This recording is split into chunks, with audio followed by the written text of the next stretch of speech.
Masih di Sapa Indonesia Malam bersama saya Friska Clarissa. Setelah sekian lama menanti, Prabowo Subianto dan Megawati Soekarno Putri kembali bertemu di hadapan publik.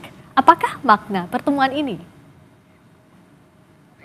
Hari lahir Pancasila tahun Presiden Prabowo Subianto memperlihatkan keakraban dengan Presiden kelima RI yang juga Ketua Umum PDI Perjuangan Megawati Soekarno Putri saat peringatan Hari Lahir Pancasila Senin lalu. Ini merupakan pertemuan perdana keduanya di hadapan publik setelah terakhir mereka bertemu di 2019. Awal April 2025, sebetulnya kedua tokoh sempat bertemu di kediaman Megawati, tetapi pertemuan berlangsung 4 mata kala itu. Dalam peringatan Hari Pancasila, Prabowo dan Megawati juga sempat saling melempar canda. Hal ini nampak sebelum upacara dimulai, saat Presiden Prabowo, Wakil Presiden Gibran, Presiden kelima RI Megawati Soekarno Putri, dan Wakil Presiden ke-6 RI Tri Sutrisno berkumpul bersama di ruang tunggu. Usai pertemuan kedua tokoh, Wakil Ketua DPR sekaligus Ketua Harian DPP Partai Gerindra Sufmi Dasko Ahmad sowan ke kediaman Ketua Umum PDI Perjuangan Megawati Soekarno Putri. Ia mengaku menyampaikan pesan Prabowo Subianto kepada Megawati. Dasko bilang Megawati juga menitipkan pesan balik ke Presiden Prabowo namun tak mengungkap isi pesannya. Ya, kami memang diutus menyampaikan beberapa hal dan pesan sudah disampaikan, dan kami juga membawa pesanan balik dari Ibu Mega ke Pak Prabowo, demikian. Pesan apa yang Pak Prabowo mau disampaikan sama Bang Dasko kepada Bu Mega? Pesan itu nggak boleh disampaikan dong di sini. Konfidensial ya berarti ya? Konfidensial. Keakraban Prabowo dan Megawati seolah menguatkan isu perombakan Kabinet Merah Putih. Namun, menurut Ketua DPP PDI Perjuangan Sukur Nababan, keakraban Prabowo dan Megawati tak terkait politik dagang sapi, diajak masuk kabinet atau tidak. Dari dulu kan memang akrab. Jadi hubungan Ibu Mega dengan Pak Prabowo itu kan ya ibarat kakak adik. Tentu saja program-program Pak Prabowo yang baik pasti kami akan dukung. Oke, pertanyaannya adalah apakah PDIP sudah diajak masuk kabinet? Ini bukan masalah dagang sapi diajak kabinet atau tidak diajak kabinet. Tetapi yang persoalannya adalah hubungan antara Ibu Mega dengan Pak Prabowo itu sangat bagus. Peringatan Hari Lahir Pancasila Senin lalu juga jadi momen pertemuan Megawati dan Wapres Gibran Rakabuming Raka. Menurut Presiden ke-7 RI Joko Widodo yang juga ayah Gibran, pertemuan singkat Prabowo Gibran dengan Megawati adalah hal biasa, namun bagus untuk saat ini. Biasa saja, bagus. Secara politis pesannya bagaimana, Pak? Ya biasa saja, bagus-bagus saja. Menurut pengamat politik Adi Prayitno, meski PDI Perjuangan di luar kekuasaan, tetapi mendukung program pemerintah Prabowo Gibran. Namun Adi mengingatkan agar PDIP tetap kritis pada kebijakan yang tak berpihak pada rakyat. Soal revisi Undang-Undang TNI, PDIP juga mendukung. Jadi kalau mau jujur, PDIP ini luarnya saja merah, tapi dalam itu coklat, warna Partai Gerindra.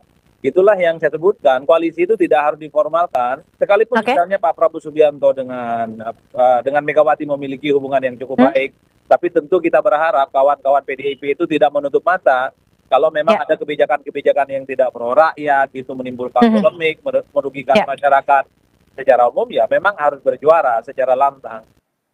Lantas, apakah keakraban Prabowo dengan Megawati akan membawa PDI Perjuangan bergabung ke pemerintahan? Tim Liputan Kompas TV. Apa makna keakraban Prabowo Subianto dengan Ketua Umum PDI Perjuangan Megawati Soekarno Putri? Terlebih Ketua Harian DPP Gerindra Sufmi Dasko bilang Prabowo menitipkan pesan khusus ke Megawati. Kita bahas bersama Sekjen Partai Golkar Sarmuji, bergabung juga Sekjen Projo Handoko, dan Direktur Eksekutif Parameter Politik Indonesia Adi Praitno. Selamat malam Mas Adi, selamat malam, Bang Handoko, juga Pak Sarmuji. Maaf lahir batin, kayaknya udah pada makan gulai dan sate, yang kurang nasi gorengnya Bu Mega belum dicobain sama Pak Prabowo nih, belum kita lihat sampai hari ini. Nah kalau Pak Sarmuji lihatnya, apa makna pertemuan Bu Mega dengan Pak Prabowo? Ini pertama kali di publik ya, meskipun sebelumnya sempat ada di Teguh Umar, tapi itu lebih ke private. Gimana Pak Sarmuji, Golkar menyambut ini? Ya maknanya saya tidak bisa membaca makna yang lain selain bahwa persatuan Indonesia yang digagas oleh Pak Prabowo itu memang diimplementasikan sekurang-kurangnya dalam bentuk pertemuan-pertemuan dengan para tokoh termasuk dengan Ibu Megawati. Dan itu diawali pada saat hari lahir Pancasila. Memang momentumnya momentum yang pas karena hampir selalu Ibu Megawati selalu hadir dalam peringatan hari lahir Pancasila 1 Juni. Jadi kalau kemarin Ibu Megawati nggak hadir, justru aneh. Kenapa kok nggak hadir? Padahal tahun-tahun sebelumnya selalu hadir. Karena ini bukan saja menyangkut sesuatu yang penting bagi negara, tetapi bagi Ibu Megawati sendiri ini sesuatu yang punya ikatan historis, bahkan punya ikatan emosional hari lahir Pancasila. Jadi saya tidak heran kalau Ibu Megawati hadir, lalu bercanda dengan Pak Prabowo. Ya, karena momentumnya pas banget. Apa gitu. Golkar lihat ini ada momen ajakan juga secara tidak langsung pelan-pelan PDIP buat gabung ke koalisi?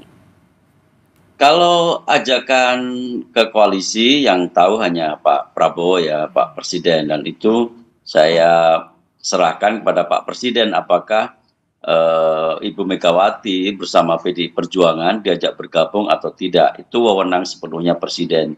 Bagi kami baik-baik saja, bergabung baik. Tidak bergabung juga tidak kurang baiknya. Bergabung akan memperkuat koalisi, dukungan pada pemerintah akan semakin kuat. Tidak bergabung kita harapkan ada check and balances yang lebih signifikan. Meskipun sekarang kalau komentar-komentarnya Pak Adi Prayitno, nggak gabung juga dukung-dukung aja kok nggak ada yang berbeda. Tapi itu pasti akan lebih kuat andaikan bergabung dalam kabinet koalisi Merah Putih. Nggak bergabung juga baik. Untuk bangsa dan negara. Ya udah kita tanyain ke Mas Adi. Tadi kan sebelumnya di tayangan Mas Adi bilang PDIP ini luarnya merah tapi dalamnya tuh Gerindra. Apa ini terlihat juga dari pertemuan Bu Mega dan Pak Prabowo kemarin di hari lahir Pancasila? Ya, saya kira pertemuan kemarin kan adalah sebagai penegas secara personal hubungan Prabowo dengan Megawati sedang baik-baik saja. Tidak seperti yang dipersepsikan publik ada tembok tebal yang tidak bisa mempertemukan antara kedua tokoh ini. Yang publik tahu itu adalah bahwa itu, makanya tidak mengherankan ketika ada pertemuan, acara formal terkait dengan hari lahir Pancasila, ini kan menjadi berita yang menurut saya cukup ramai dan signifikan. Tapi yang menarik belakangan kan ketika dirumorkan soal kemungkinan ajakan PDIP akan diajak menjadi bagian dari koalisinya Prabowo. Bagi saya tidak ada sesuatu hal yang prinsip untuk mengajak PDIP dalam koalisi Prabowo, karena hampir bisa dipastikan partai-partai koalisi Prabowo itu 100% tegak lurus dan solid, dan nyaris tak ada satupun partai politik pendukung Prabowo itu yang resisten dan menjadi oposisi dari dalam. Agak beda ceritanya kalau koalisi Prabowo saat ini itu rapuh, partai-partainya bermanuver, tidak patuh pada koalisi, baru kemudian dalam konteks stabilitas perlu memasukkan PDIP. Nah yang kedua, kenapa saya merasa PDIP tidak perlu diajak dalam koalisi, bukan hanya untuk menjaga check and balances ya, karena secara praktek politik sebenarnya PDIP sudah mendukung penuh apa yang sudah dilakukan oleh Prabowo. Bisa kita cek satu persatu, semua kebijakan strategis PDIP juga mendukung secara total. Kenaikan PPN 12% PDIP tegak lurus, 100% mendukung.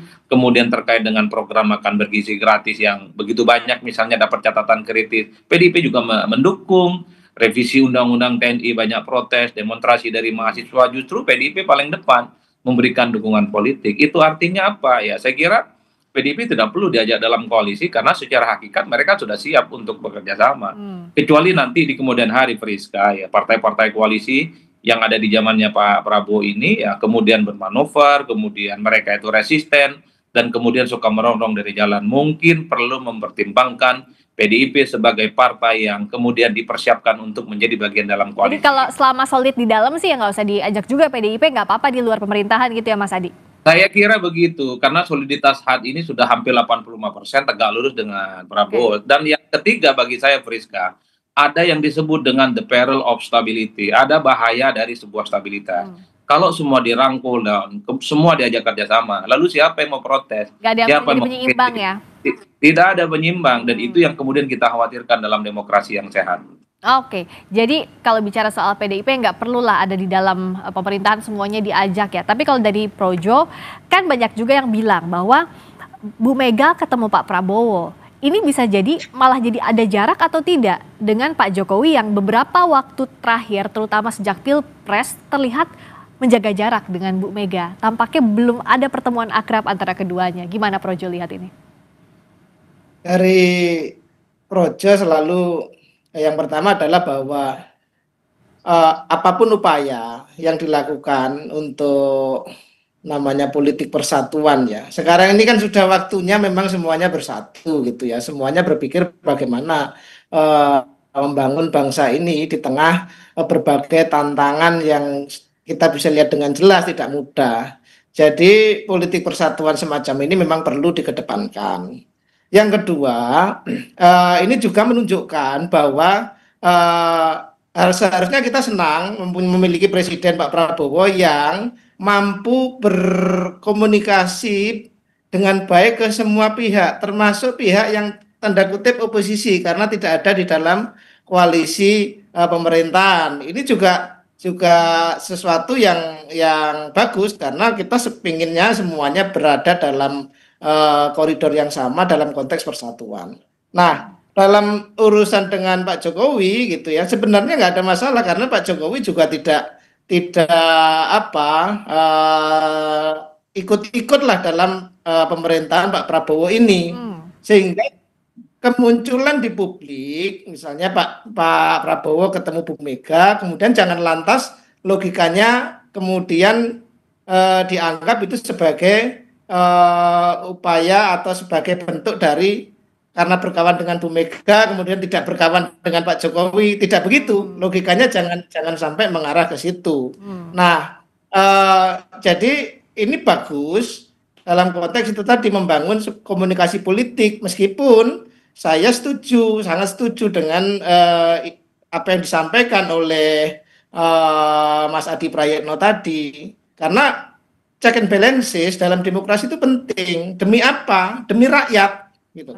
Ada balances itu kebutuhan rakyat kita, kebutuhan demokrasi, sehingga memang saya pikir tinggal bagaimana mengelola hubungan ini menjadi hubungan yang baik, semuanya berkontribusi dalam upaya memajukan bangsa. Jadi singkat cerita, kalau Pak Prabowo ketemu Bu Mega bukan berarti Pak Jokowi renggang dengan Pak Prabowo gitu, Mas Andong? Iya, nggak perlu diartikan begitu karena Pak Prabowo memang mampu berkomunikasi dengan semua pihak dan ini bagus dalam konteks membangun persatuan Indonesia begitu. Ya, kalau Golkar lihatnya konteks persatuan Indonesia ini apa yang harus dimaknai secara konkretnya? Masyarakat tuh harus lihat apa sih dengan pertemuan Pak Prabowo dengan Bu Mega kalau tidak melulu soal kabinet, tidak melulu soal kursi? Ya, andaikan ada perbedaan politik antara Ibu Mega dan Pak Prabowo, andaikan Ibu Mega memilih tetap di luar kabinet dan Pak Prabowo memimpin koalisi Merah Putih, itu pertemuan dengan Ibu Megawati justru menunjukkan satu kedewasaan politik yang luar biasa. Kenapa? Karena orang yang berbeda saja masih bisa bertemu, bercengkrama, bersendagurau. Itu seperti teladan yang dulu telah diterapkan oleh para pemimpin kita yang dahulu, seperti perbedaan yang mencolok sekali secara politik, secara ideologi antara Pak Karno dengan Pak Nasir, antara Bung Hatta dengan para pemimpin yang lain, tetapi tidak menghalangi mereka untuk tetap bersahabat, bercengkrama, dan tetap saja menjalin hubungan silaturahim yang bagus. Jadi andaikan pun ini Ibu Mega tetap dalam posisinya sekarang bersama PDI, tentu ini berita baik juga. Tetapi andaikan pun sebaliknya, itu juga bukan berita buruk. Nah, kalau Mas Adi lihatnya, mumpung ini kurban ya, saya arahkan ini berarti bukan sekadar politik dagang sapi ya. Jadi kita ketemu misalnya, tapi harus ada kursi kabinet yang dijanjikan. Nggak kayak gitu ya, pun nanti ada nasi goreng yang tersaji antara Bu Mega dan Pak Prabowo, bukan berarti itu narik-narik ke pemerintahan, Mas Adi. Kalau mau jujur sebenarnya madhab politik Prabowo itu sebenarnya zero enemy dan ingin mengakumulasi begitu banyak kekuatan-kekuatan politik. Jadi wajar kalau sebenarnya di awal sebelum pembentukan kabinet, Prabowo Subianto itu kan welcome ke semua partai politik termasuk yang kalah Pilpres. Nah, hanya PDIP yang kemudian terkesan tidak menunjukkan untuk menjadi bagian di dalamnya. Karena bagi Prabowo setelah Pilpres usai semuanya harus dirangkul. Jadi di situ sebenarnya, Priska. Nah, menurut saya terlampau sederhana dan terlampau sepele kalau pertemuan-pertemuan antar presiden dan mantan presiden dan presiden yang saat ini sedang berkuasa itu disimplifikasi hanya dengan urusan menteri, 1 menteri, 2 menteri. Bagi saya terlampau kecil, karena untuk urusan menteri cukup lewat telepon, lewat WA, atau kirim orang kepercayaan kan untuk bertemu satu sama yang lain. Bagi saya secara prinsip ya, apa yang dipertunjukkan pertemuan antara presiden dan mantan presiden semacam ini, kalau saya melihat perkembangannya adalah sebagai upaya untuk menjaga stabilitas politik, dan yang paling prinsip adalah untuk menjaga keseimbangan. Karena atau memang, Mas Adi, sorry saya potong, apakah ini jadi jembatan juga antara situasi tensi yang belum turun tampaknya antara Bu Mega dengan Pak Jokowi? Tadi kan kalau misalnya semangat yang merangkul, bisa jadi ke sana nggak Mas Adi?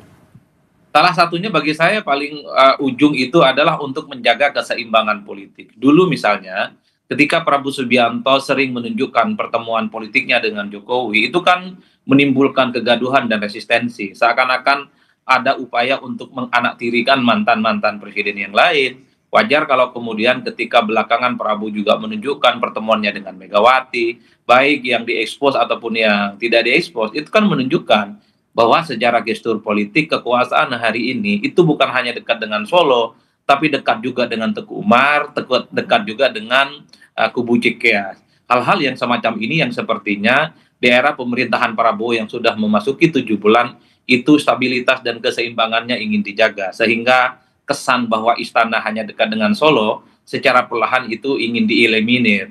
Meski secara prinsip harus kita akui ketika Prabowo dan Megawati ini dekat, bukan berarti dengan Solo renggang. Tidak sederhana itu juga. Tapi memang publik kita itu senang. Kalau Prabowo, Mega bertemu berarti Solo ini dikucilkan. Begitupun sebaliknya, kalau Prabowo dengan Jokowi sering bertemu berarti Teguh Umar, Cikeas ini dikucilkan. Pokoknya urusan ribut-meribut, publik kita ini suka, Friska. Tapi bagi saya, Prabowo itu paham betul bagaimana menjaga keseimbangan dengan mantan-mantan presiden terdahulu. Atau yang ditunggu kalau dari Mas Handoko, antara Istana, Solo, sama Teguh Umar bertemu? Ya kalau bisa, ya itu tadi kan konteksnya kan ini bagaimana bangsa ini bersatu. Ya kalau bisa ya semualah mantan presiden, ada Pak SBY semuanya, semuanya kan dirangkul begitu loh. Jadi saya pikir, maka saya setuju tadi konteksnya jangan ngelihat kalau misalnya saya berkawan dengan Pak Sarmuji, kalau saya dekat kemudian dianggap Mas Adi Prayitno tersisih, kan nggak begitu, ataupun sebaliknya. Itu yang ingin saya sampaikan dari awal.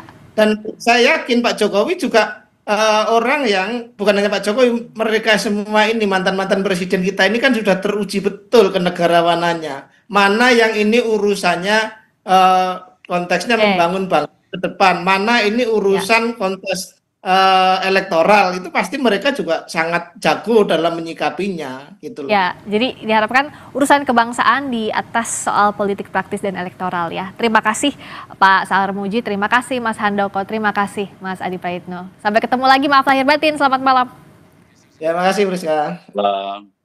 Berikutnya saudara, kami kembali dengan sorotan lainnya. Greenpeace Indonesia mengkritik dampak